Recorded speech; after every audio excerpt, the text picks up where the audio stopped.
आज जो हम प्रश्नावली पढ़ने जा रहे हैं उसका नाम है समांतर श्रेणियाँ। समांतर श्रेणी या इंग्लिश में बोलते हैं इसको अर्थमेटिक प्रोग्रेशन। ठीक है, तो समांतर श्रेणी या एपी, शॉर्ट में अर्थमेटिक प्रोग्रेशन को ही हम बोलेंगे एपी। तो आज जो हमको टॉपिक पढ़ना है मेन वो टॉपिक है एपी। अब एपी क्या होती है पहले स्टार्टिंग से बेसिक से समझेंगे। देखो जैसे इसके नाम में ही है समांतर श्रेणियाँ। समांतर मतलब एक ऐसी नंबर्स की सीरीज़ हमको मिलेगी जिसमें अंतर होगा समान। जैसे कुछ नंबर्स हम लिखते हैं, जैसे ये नंबर्स लिखे हुए हैं 1 2 3 4 5 इस तरह से। ये एक सीरीज़ है। सीरीज़ मतलब कुछ संख्याएं हैं या कुछ नंबर्स हैं जो एक सिस्टमेटिक वे में व्यवस्थित रूप से लिखे हुए हैं। ठीक है, तो ये संख्याएं हैं, ये संख्याएं समांतर श्रेणी को डिफाइन करेंगी। ये हमको कैसे पता चलेगा कि इन संख्याओं के बीच में जो अंतर होगा, हर संख्या मतलब हर दो संख्याओं के बीच में जो अंतर होगा वो अंतर हमेशा बराबर चलेगा। उससे हमें पता चलेगा कि ये समांतर श्रेणी है। ठीक है, तो देखो यहाँ पर ये दो नंबर्स हैं 1 और 2, अंतर कितने का है 1 का। ऐसे ही यहाँ से 2 से 3 के बीच में भी अंतर कितना है, तो सेम डिफरेंस चल रहा है। जो भी नंबर्स हैं सबके बीच में डिफरेंस कैसा है, बराबर बराबर। तो डिफरेंस बराबर बराबर होगा। इस प्रकार जो नंबर्स का अरेंजमेंट होता है उसको बोलते हैं अर्थमेटिक प्रोग्रेशन। ठीक है, और सीरीज लिख सकते हैं इस टाइप की, जैसे 2 4 6 8 10। ये भी एक सीरीज़ है। अब एपी होगी कि नहीं क्या चेक करेंगे हम, कि हमको यहाँ पे चेक करना है कि इनका जो डिफरेंस चल रहा है वो बराबर बराबर चल रहा है या नहीं। तो यहाँ पर देखेंगे, देखो 2 और 4 के बीच में डिफरेंस 2 का, 4 और 6 के बीच में भी डिफरेंस 2 का, और 6 और 8 के बीच में भी 2 का, इस तरह, या फिर 8 और 10 के बीच में भी 2 का। तो आगे भी ये सीरीज़ इसी टाइप से चलती जाएगी। तो अगर बराबर बराबर डिफरेंस पे कुछ संख्याएं व्यवस्थित रूप से सिस्टमेटिक वे में लिखी हुई हैं तो वो जो नंबर्स का अरेंजमेंट है उसको कहते हैं अर्थमेटिक प्रोग्रेशन, या शॉर्ट में हम इसको अब एपी ही यूज़ करेंगे। ठीक है, तो मेन तो हमको ये पता चल गया कि जी एपी क्या होती है, कि एक इस प्रकार का अरेंजमेंट संख्याओं का जिसमें संख्याएं बराबर बराबर अंतर पे व्यवस्थित लिखी हुई होती हैं। ठीक है, अब ये जितनी भी संख्याएं हैं इसी टाइप से और ले सकते हैं एग्जाम्पल, जैसे 10 20 30 40 50। ये भी एक सीरीज़ है नंबर की। देखो इसमें लेकिन डिफरेंस कितना कितना है, डिफरेंस यहाँ पर चल रहा है कितना 10 10 का। तो ये नंबर्स का कितना डिफरेंस है 10 10 का डिफरेंस है, और इसी तरह हम इसके आगे वाले नंबर्स भी फाइंड कर सकते हैं। एक सीरीज़ देखो ये है, एक सीरीज़ और लिखते हैं 100 70 40 10। एक सीरीज़ है ये, हमको चेक करना है कि क्या ये भी एपी है। देखो एपी का क्या रूल है कि सीरीज़ में जो भी नंबर्स चल रहे हैं उनका डिफरेंस कैसा होना चाहिए, बराबर बराबर। तो यहाँ पर हम देखेंगे ये 100 है, 100 के बाद में नंबर कितना है 70, 70 के बाद में 40, 40 के बाद में 10। ठीक है, यहाँ से यहाँ में कितना डिफरेंस है 30 का, यहाँ से यहाँ डिफरेंस 30 का, और यहाँ से यहाँ भी डिफरेंस कितना 30 का। तो डिफरेंस कैसा चल रहा है, बराबर बराबर, मीन्स ये भी किसका एग्जाम्पल है, एपी का। तो नंबर्स का जो अरेंजमेंट है वो बराबर बराबर डिफरेंस पे होना चाहिए। ज़रूरी नहीं है कि नंबर्स बढ़ते हुए क्रम में ही हो, घटते हुए क्रम में भी हो सकते हैं। तो चाहे नंबर बढ़ते क्रम में है चाहे घटते क्रम में है, लेकिन जो डिफरेंस है वो बराबर बराबर होना चाहिए। अगर इस प्रकार से नंबर अरेंज करके लिखे हुए हैं तो वो नंबर्स को हम कहते हैं एपी। ठीक है, एक और लास्ट एग्जांपल इसका, कि एक सीरीज़ है ये सेम नंबर्स की सीरीज़ है। नंबर्स क्या हैं, सेम नंबर्स है सारे, कि जो फर्स्ट टर्म है वही सेकंड है, वही थर्ड है, वही फोर्थ है, ठीक है। तो क्या इसको AP बोल सकते हैं? देखो AP को फाइंड करने का तरीका, चेक करने का तरीका बस एक सिर्फ सिंगल तरीका है कि डिफरेंस हमको चेक करना है कि डिफरेंस सेम है या नहीं है। यहाँ पर देखो, यहाँ पे डिफरेंस कितना, डिफरेंस कैसे फाइंड करते हैं? एक नंबर में से दूसरा नंबर माइनस करके। यहाँ पे डिफरेंस निकालेंगे तो 0, यहाँ पे डिफरेंस निकालेंगे तो 0, यहाँ पे डिफरेंस निकालेंगे तो 0। मीन्स जो भी नंबर्स हैं अगर डिफरेंस 0 का चलता है तो सीरीज़ कांस्टेंट नंबर पे चली जाती है। मीन्स जो फर्स्ट टर्म है वही उसकी लास्ट टर्म या बीच में जितनी भी टर्म्स होंगी वो सारी सेम होंगी। तो ये भी AP का एग्जाम्पल है। तो ये सारे AP के एग्जाम्पल्स हैं।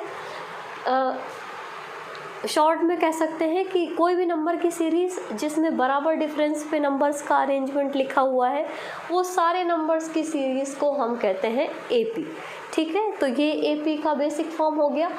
अब और पढ़ते हैं इसके बारे में।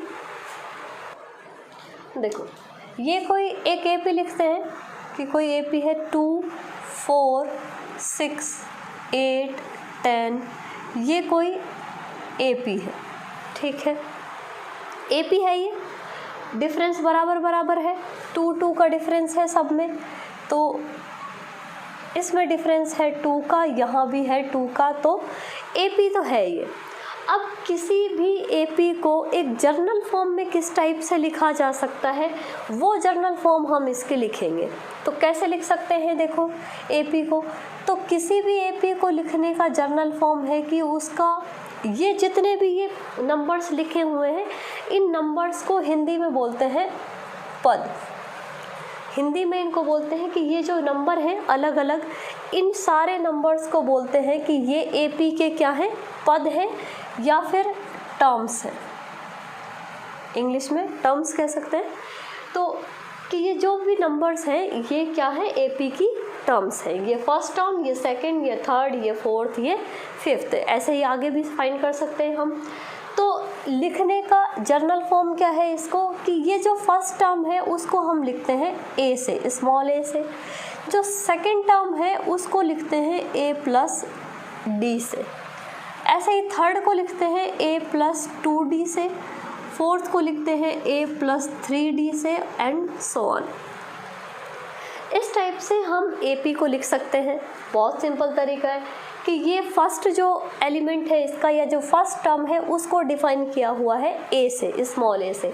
मीन्स यहाँ पर ये जो A है इस वाली AP का वो क्या है, A=2। अब देखो सेकंड टर्म को डिफाइन किया हुआ है A+D से, सेकंड टर्म को A+D से। यहाँ पर ये जो D है ये तो हो गया A, तो A को क्या लिख सकते हैं कि A तो है इसकी फर्स्ट टर्म, A तो है फर्स्ट टर्म। इस AP को डिफाइन करने में हमने दो चीज़ें यूज़ की हैं, एक तो है A और एक है D। तो A तो है इसकी फर्स्ट टर्म और D होता है कॉमन डिफरेंस। कॉमन डिफरेंस कि जो अंतर है इनमें बराबर बराबर जो अंतर चल रहा है उसको बोलते हैं कॉमन डिफरेंस। तो इसको हमने लिखा हुआ है स्मॉल d से, ठीक है।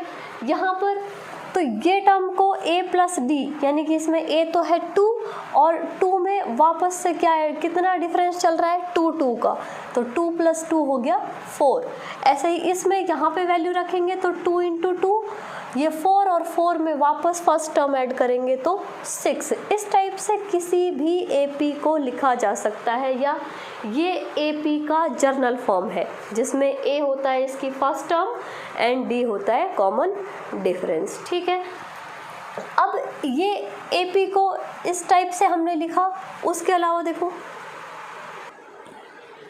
ये AP है, इस AP के सारे एलिमेंट्स को हम इस टाइप से लिख सकते हैं कि इसका फर्स्ट एलिमेंट है A1, सेकंड एलिमेंट है A2, थर्ड एलिमेंट है A3 और फोर्थ एलिमेंट है A4। एंड इसी प्रकार से यहाँ पे आगे वाले एलिमेंट भी हम लिख सकते हैं। तो इसको इससे कंपेयर करेंगे, ये स्टैंडर्ड फॉर्म है और ये जनरली हमने लिखा है कि जिस तरह से एलिमेंट्स लिखे होते हैं कि ये फर्स्ट है, ये सेकंड, ये थर्ड एलिमेंट, ठीक है। तो यहाँ से सिंपली A1 इक्वल टू तो हम लिख सकते हैं कि A1 इक्वल टू क्या है, फर्स्ट टर्म जिसको A से डिफाइन किया हुआ है। ऐसे ही A2 को लिख सकते हैं A प्लस डी, ये A प्लस डी। और थर्ड नंबर पे क्या लिखी हुई है टर्म, A प्लस 2D। ऐसे ही फोर्थ नंबर पे लिखी हुई है A plus 3D and so on. तो इस टाइप से यहाँ पर हम इसका एक जर्नल फॉर्म निकालेंगे। देखो कि फर्स्ट टर्म लिखी हुई है A, सेकेंड टर्म है A plus D, third term है A plus 2D, fourth term है A प्लस 3D। इसमें थोड़ा सा कॉमन हम देखेंगे, थोड़ा सा दिमाग लगा के, कि देखो सेम चल रहे हैं सारे टर्म्स। यहाँ पर A plus D, A plus 2D, A plus 3D, means एक ये नंबर चेंज होता जा रहा है D के साथ, बाकी सब सेम है। A सेम है, B सेम है और D के साथ वाला नंबर चेंज होता जा रहा है। तो वो चेंज होने का तरीका देख सकते हो कि यहाँ पर सेकेंड टर्म में D कितने हैं, 1, थर्ड टर्म में D कितने हैं, 2, फोर्थ टर्म में D कितने हैं, 3। इस टाइप से हम किसी भी नंबर का पद हमको फाइंड करना पड़े या कोई सा भी टर्म हमको फाइंड करना पड़े तो हम क्या लिख सकते हैं कि A प्लस जितने नंबर का हमको टर्म पूछा होगा उसमें से एक नंबर कम करके उसको D के साथ लिख देंगे। ठीक है, तो इस टाइप से जैसे जैसे ये नंबर चलेंगे तो यहाँ पर एक जर्नली या लास्ट जो हम एलिमेंट लिख सकते हैं इसका वो है N, AN क्या है कि इस AP का nth टर्म है। ये कौन सा टर्म है, nth टर्म, यानी कि nवां पद है ये। अब ये लास्ट भी हो सकता है और बीच में भी हो सकता है ये पद कोई सा। तो ये nth टर्म है, इस nth टर्म को हम यहाँ से जर्नली देख के लिख सकते हैं कि ये nth टर्म की वैल्यू क्या आएगी कि an बराबर हम लिख सकते हैं A plus n minus 1 into D, क्योंकि जितने नंबर की टर्म होती है उससे एक कम लिखा होता है D के साथ। तो यहाँ पर देख सकते हैं कि जितने भी नंबर की टर्म है उससे एक कम नंबर लिखा हुआ है D के साथ। तो वही यहाँ किया है हमने कि यहाँ पे कौन सी टर्म है, n वाली, तो n से एक कम यानी कि n माइनस 1 किसके साथ मल्टीप्लाई कर दिया हमने, D के साथ। तो ये nth टर्म है, nth टर्म ऑफ AP। ये जो अर्थमेटिक प्रोग्रेशन या AP है उसकी nth टर्म है। इससे हम किसी भी टर्म को फाइंड कर सकते हैं। ठीक है, तो सिंपल है, बहुत सिंपल है AP को याद पढ़ना कि एक नंबर्स का अरेंजमेंट होता है, वो लिखा हुआ होता है नंबर्स का अरेंजमेंट जिसमें बराबर बराबर डिफरेंस पे जो एलिमेंट्स हैं वो लिखे हुए होते हैं, या जो संख्याएं होती हैं घटते क्रम में भी हो सकती हैं और बढ़ते क्रम में भी हो सकती हैं। उनको एक जर्नली एक फॉर्म होता है इसको लिखने का कि A फर्स्ट एलिमेंट को लिखते हैं A, सेकंड को लिखते हैं A प्लस डी, फिर A plus 2D, A plus 3D। ये इस टाइप से ये एलिमेंट्स चलेंगे। जितने नंबर का पद है या जितने नंबर की टर्म है उससे एक कम हमको D के साथ मल्टीप्लाई करना होता है। ठीक है, उससे हम इसके nth टर्म फाइंड कर सकते हैं। तो ये लगभग फर्स्ट और सेकंड जो इसकी एक्सरसाइज है उसमें बस यही कंसेप्ट पे सारे क्वेश्चन हैं कि एक हमको ये जर्नल फॉर्म याद रखना है कि जर्नल फॉर्म किस टाइप से लिखा जाता है और एक इसकी nth टर्म किस टाइप से। तो ज़्यादा कोई कंसेप्ट नहीं है इसमें, सिर्फ हमको इसको थोड़ा सा इसका बेसिक समझना है कि बेसिक क्या होता है कि जो AP है वो सिस्टमेटिक लिखी कैसे जाएगी, या कहीं पे AP लिखी है तो उसमें से हमको टर्म्स कैसे कैसे हम फाइंड कर सकते हैं। ठीक है, इतना नोट करो।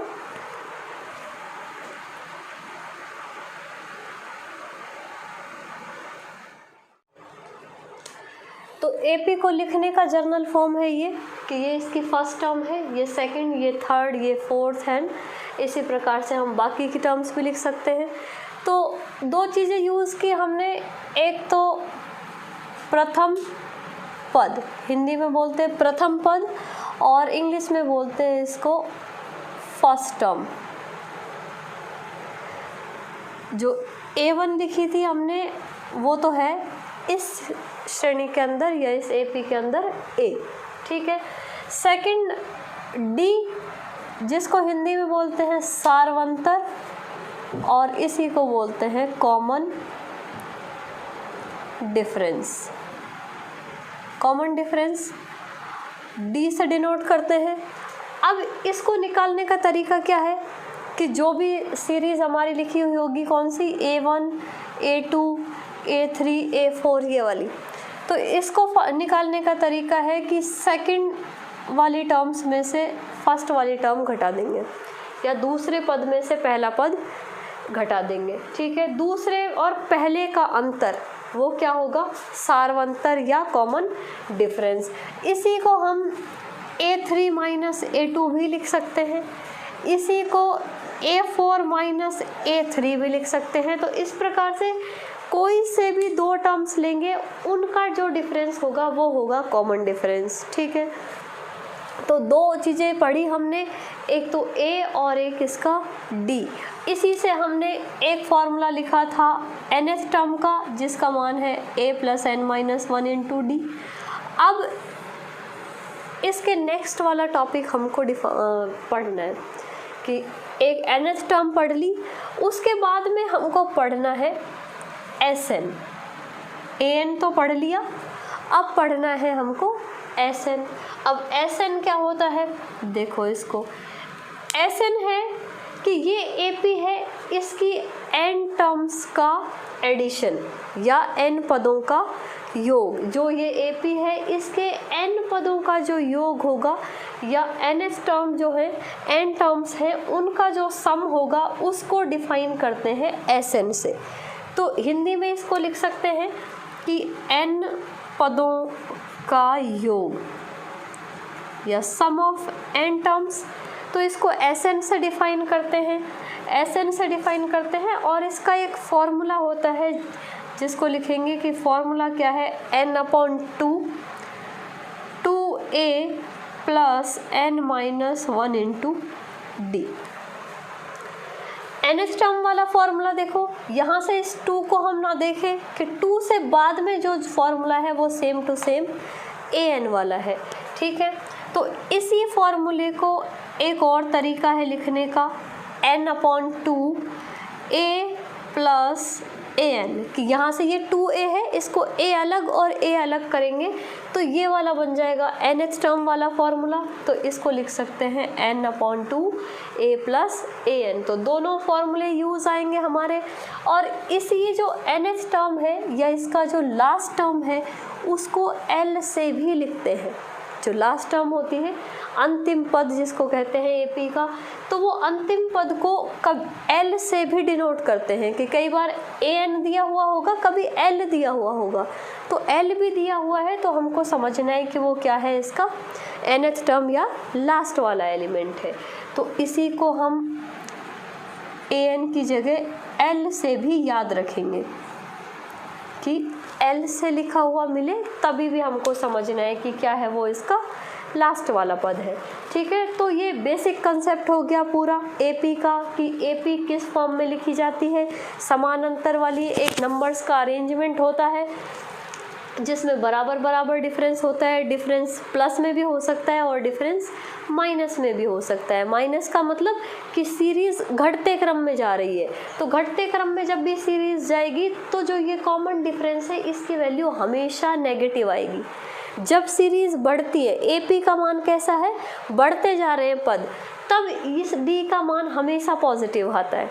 अगर सीरीज़ के जो नंबर्स हैं वो घटते जा रहे हैं तब इस D का मान आएगा नेगेटिव। ठीक है, तो ये भी कोई प्लस माइनस की जो हमसे मिस्टेक हो जाती है उसको देख के समझ सकते हैं कि अगर सीरीज़ घटते क्रम में है तो D की वैल्यू हमेशा नेगेटिव आएगी यानी माइनस की आएगी, और अगर सीरीज़ बढ़ते हुए क्रम में है तो D की वैल्यू हमेशा पॉजिटिव आएगी। उसके बाद दो फॉर्मूले हैं, एक AN का और एक SN का।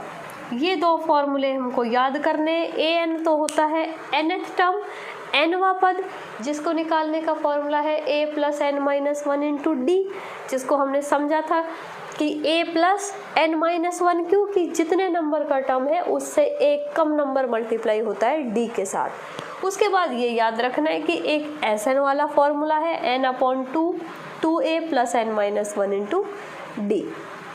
ठीक है, तो ये कंसेप्ट है, ये AP, एक ये फॉर्मूला और एक ये फॉर्मूला, और एक इसी के अल्टरनेट में ये फॉर्मूला और यूज़ होता है कभी कभी। तो ये पूरा कंसेप्ट है AP का, जिससे अब हम AP के A to Z सारे क्वेश्चन सॉल्व कर सकते हैं। तो पहले हमको ये अच्छे से याद होना चाहिए। जब ये याद रहेगा तो हम इजीली सारे क्वेश्चन सॉल्व कर सकते हैं। तो नेक्स्ट वीडियो में करेंगे क्वेश्चन सॉल्व। अभी आप ये कंसेप्ट पढ़ेंगे फ़िलहाल।